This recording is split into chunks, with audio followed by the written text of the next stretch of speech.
సంవత్సరాల తరబడి ఎన్ని మందులు వాడినా మీ మోకాల నొప్పులు తగ్గట్లేదా? ప్రాణ పెయిన్ క్లినిక్ లో అత్యాధునిక చికిత్స. కోల్కతా వైద్యురాలి హత్యాచార ఘటనను సుమోటోగా తీసుకున్న సుప్రీంకోర్టు గురువారం మరోసారి విచారణ చేపట్టింది.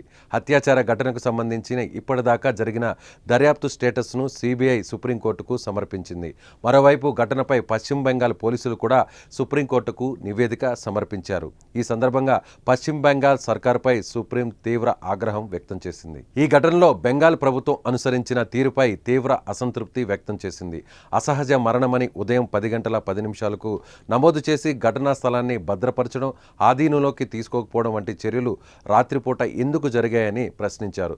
అసహజ మరణం అని తెలిసిన తర్వాత ఎందుకు పోస్టు మార్టం చేశారని బెంగాల్ ప్రభుత్వాన్ని సుప్రీంకోర్టు ప్రశ్నించింది. గత 30 ఏళ్లలో లోపాలు ఉన్నా ఇలాంటి ఘటనలను చూడలేదని పేర్కొన్న ధర్మాసనం పోస్టు మార్టం తర్వాత సంఘటనా స్థలాన్ని ధ్వంసం చేయడంపై సుప్రీంకోర్టు ప్రధాన న్యాయమూర్తి చంద్రచూడ్ ఆగ్రహం వ్యక్తం చేశారు. అసిస్టెంట్ సూపరింటెండెంట్ ఆఫ్ పోలీస్ ప్రవర్తనపై సందేహాలు వ్యక్తం చేశారు.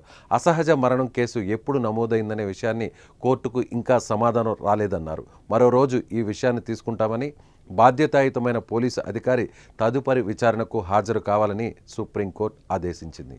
అదేవిధంగా ఆందోళన చేస్తున్న డాక్టర్లు, వైద్య సిబ్బందిని వెంటనే విధుల్లో చేరాలని సూచించింది సుప్రీంకోర్టు. విధుల్లోకి చేరిన తర్వాత వారిపై అధికారులు చర్యలు తీసుకోకుండా చూసుకుంటామని భరోసా ఇచ్చింది. వైద్యులు విధులు నిర్వర్తించకపోతే రోగులకు ఇబ్బందికర పరిస్థితులు ఎదురవుతాయని కోర్టు వ్యాఖ్యానించింది.